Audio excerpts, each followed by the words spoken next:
CNG করে autorickshaw চুরি আর সেখানে ৩ চোর চক্র আটক। কেরানীগঞ্জের রোহিতপুর ইউনিয়নের ধর্মসুর মাদ্রাসা রোড সংলগ্ন এলাকা থেকে এই ঘটনাটি ঘটে। তো এই চোর চক্রের মধ্যে সিএনজিতে ছিল ৪ জন এবং অটোরিকশার সাথে ছিল ২ জন, মোট ৬ জন ছিল। যখন নাকি এই মাদ্রাসা রোডে এক রিক্সা চালককে তার অটোটি নিয়ে যায়, তাকে ফুসলিয়ে কিংবা তাকে কোনো ক্রমে আসক্ত করে, যখন অচেতন অবস্থায় সেই রিক্সা চালক যখন নাকি ২ জন বাইক চালককে বলেছিলেন এই ঘটনার কথা, তখন সেই সিএনজিকে ফলো করে সেই বাইক ড্রাইভাররা বা সেই অটোরিকশাকে, যখন তারা নাকি বাজারে চলে আসে, তখন বাজারের ব্যবসায়ী মতিউর রহমান আমাদের জানান যে মোবাইলে কেউ বলছিলেন যে সিএনজিকে ফলো করছে ২ জন বাইক ড্রাইভার।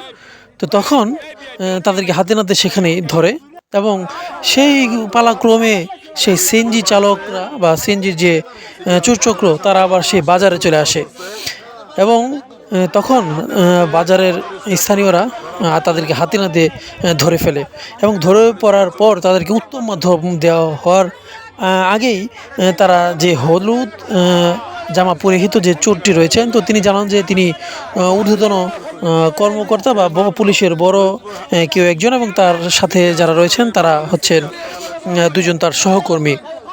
তো এটি শোনার পর পরে যখন নাকি তাদের কাছে কাগজ চায় এবং প্রমাণ চায়, তারা দিতে পারে না, তখন এই রোহিতপুর বাজারের যারা নাকি রয়েছেন স্থানীয়রা তারা তাদেরকে উত্তম মাধ্যম দিয়ে থাকে।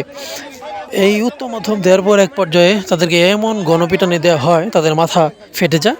তারপর রোহিতপুর ইউনিয়নের নতুন সোনাকান্দা পুলিশ ফাঁড়ির আইনশৃঙ্খলা বাহিনী এখানে আসে, তাদেরকে নিয়ে রোহিতপুর বাজারে যে হাসপাতাল, বাংলাদেশ সিটি হাসপাতাল, তাদেরকে সেখানে ভর্তি করানো হয়।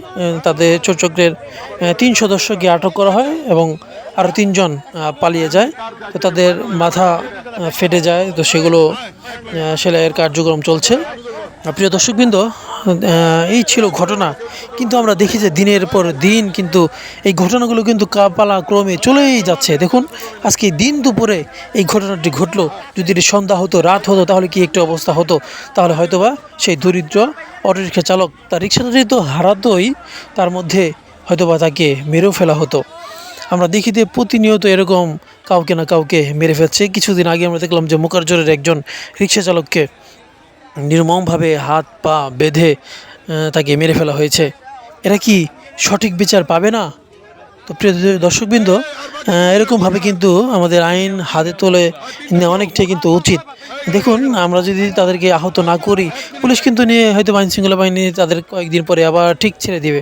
তো আইনশৃঙ্খলা বাহিনীকে এমন আইন করতে হবে তাদের যাতে সঠিক বিচার করা হয়, তাদেরকে সর্বোচ্চ শাস্তি দেওয়া হয় বা এমন দৃষ্টান্ত স্থাপন করা হয় যাতে এই শাস্তির মাধ্যমে সেই চোর চক্র বা সেই যারা নাকি চুরি করে, চুরির সাথে সম্পৃক্ত, তারা কিন্তু এ থেকে বের হয়ে আসবে।